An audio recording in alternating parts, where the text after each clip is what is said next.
private in the army goes for a hike on his day off.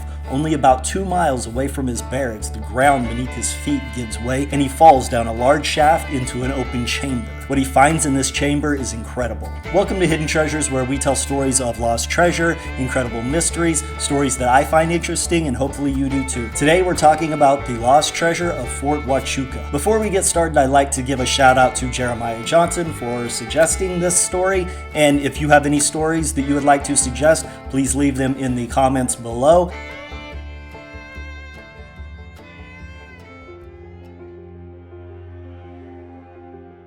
On a Sunday in 1941, a private named Robert Jones and his friend, a fellow soldier, decided to go for a hike in a nearby canyon. Jones led the way through a mostly dried up creek bed. As they were winding their way through the desert, only about 2 miles away from the barrack, Jones felt the ground give out from beneath his feet. Jones fell through the ground and landed in this large open chamber. He jumped up, checked himself, realized that he wasn't hurt, but he looked up to see what had happened. What he saw was a long shaft with a small hole at the end of it that he had fallen through. He didn't know exactly how far away this hole was, but he knew that it was pretty far and that he wasn't going to be able to just climb out. At this point, he also realized that this is the only point where light was coming into this chamber and that he was trapped. Initially, he started to panic and started clawing at the walls, trying to climb up and trying to climb out, but he wasn't getting anywhere. After several attempts of trying to claw his way out of this chamber, he wasn't making any progress, and he sat back, he took a deep breath,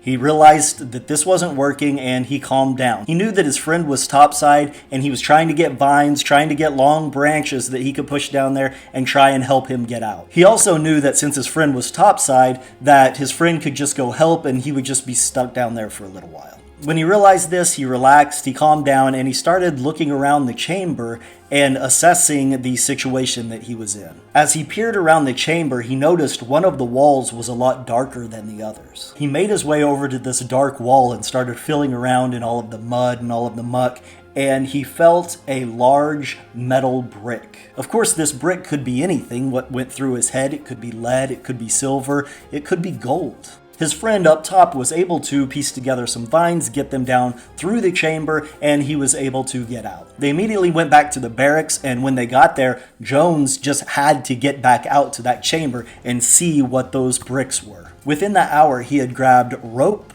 a flashlight, and a tape measure, and was back at that hole. He tied off the rope, tied the other end of the rope to himself, and then lowered himself through the shaft down into the chamber. When he got down into the room, he went over to that dark wall, he shined his flashlight on those metal bricks, and they had a grayish tint and kind of looked like lead. So he took one of the bricks, set it down, took out a hatchet, and hacked off a corner of the brick. When he did this, he immediately saw the inside of the brick and knew that it was gold. He then took out the tape measure and started measuring this entire chamber. The chamber was 6 feet high, 15 feet wide, and 20 feet long, and one of the entire walls was filled with these bricks. He also measured the shaft, and the shaft was 32 feet up to the surface. He also looked up at the ceiling of this chamber and noticed that it was rock, and there was a hole through the rock leading to this shaft that went up to the surface. He left the shaft, went back to the barracks, and later on, he took the corner of the metal that he had hacked off and he had it assayed. He received $895 for this piece of gold, which at the time was about $35.50 an ounce, so he had about 25 ounces. He also measured the stack of gold. It was about 4 feet high and 20 feet long. It was estimated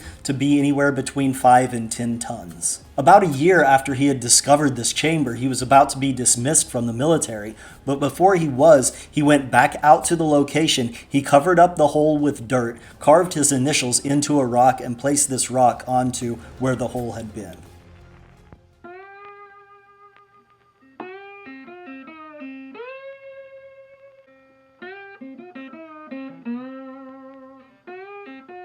Soon after this, he was dismissed. He went back to his hometown of Dallas, Texas, where he told all of his friends and his family all about this gold that he had found, and almost no one believed him. So over the years, he kept trying to convince his friends and family, the people that already knew, that this gold was real, and he tried to convince them to take him back to Huachuca so they could go try and find this chamber filled with gold. In January of 1959, Jones and a couple of his friends finally returned to Fort Huachuca. When he arrived at the fort, he just started telling everyone, trying to plead with anyone to try and get on their property so he could get back there and check for this chamber. For the most part, again, people didn't believe him, but eventually he was allowed to go looking for the gold. So Jones, his two friends, and a guard went back to the location where the chamber was, and they began to dig. It was a cold January day, the ground was frozen, and they weren't making much progress at all. This is when Colonel Eldridge Bacon showed up with a bulldozer and started moving the earth for them. They were able to dig down about 12 feet until water started pouring in and filling up the hole. Colonel Bacon decided at this point that was it. He could not go any further. He was afraid that they were going to contaminate the water supply for the base. They were sent on their way, but Jones didn't give up, just pleading his case, trying to get back out there so they could dig up this chamber. Of course, word of this spread across the base, and everyone there was intrigued by the story as well. And then Colonel Bacon, in September of 1959, decided to give it another shot. On September 17th, Jones, Colonel Bacon, and a contractor that they had hired showed up to the site with a steam shovel and a drill. They began working the drill down into the earth, but it was slow going, and on the first day they only made it about 8 feet. The next day they continued to drill, and at about 12 feet the drill broke through. There was a void in the earth. So there was obviously some sort of chamber down about 12 feet, but this is not where Jones had described it. He had described it down about 32 feet. Even though this chamber wasn't where Jones had said it was, everyone that was there got really excited, so they started digging down, and once they got down to about 12 feet where this chamber was,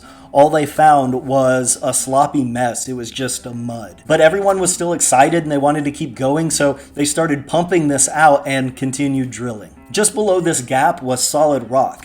But this is exactly what Jones had described. He said that the ceiling, when he was in the chamber, was solid rock. So this is more or less what they expected, so they decided to continue drilling through this rock. So they continued drilling well past 32 feet, and all they found was rock. In total, they drilled 4 holes all past 32 feet, but they didn't find anything. When this was finished, they were all frustrated. They didn't know what else to do. So as a last-ditch effort, they put dynamite down there and blew up the rock. Again, they didn't find anything, but this may have turned out to be a big mistake. But even after this, Jones continued his quest. In 1962 and 1968, he convinced several mining outfits to go out there and try and dig up this gold. Sadly, these mining attempts ended in failure the same way the previous attempts had, and a year later, in 1969, Jones died in his hometown of Dallas, Texas. But his dream lived on after his death, and one final attempt was made in 1975. In 1975, Charles Kenworthy, the president of Quest Exploration, was developing new electronic exploration equipment. Kenworthy knew all about Jones' treasure story from a Life magazine article as well as from his own research. Kenworthy believed Jones' story. He believed that this gold was down there. Not only that, he also believed that this new electronic exploration equipment that he had developed was going to find that gold. The equipment that he used was metal detectors, resistivity meters,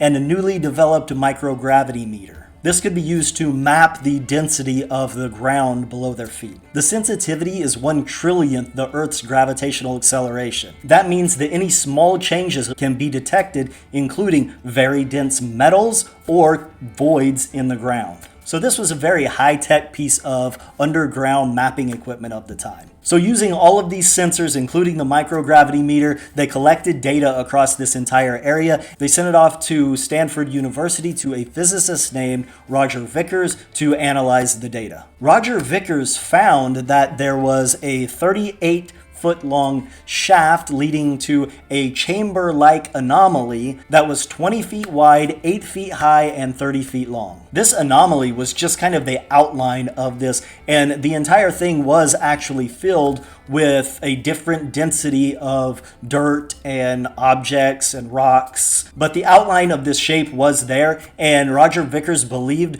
that this may have been the chamber that Jones fell into. Although Vickers did find this anomaly, he didn't find any indication that there was any heavy metals down there or anything that would indicate that there was any sort of gold or that this chamber had ever had any kind of gold or anything in it. Therefore, if there had been any gold, it wasn't there anymore, and you can speculate, leave comments below whether or not you think this treasure was real, whether or not you think this chamber was real, whether or not you think Jones's story was true. And if you click this right here, you will hear more stories about hidden treasures. And if you enjoyed this story, don't forget to like, leave comments, and subscribe. Thanks for watching.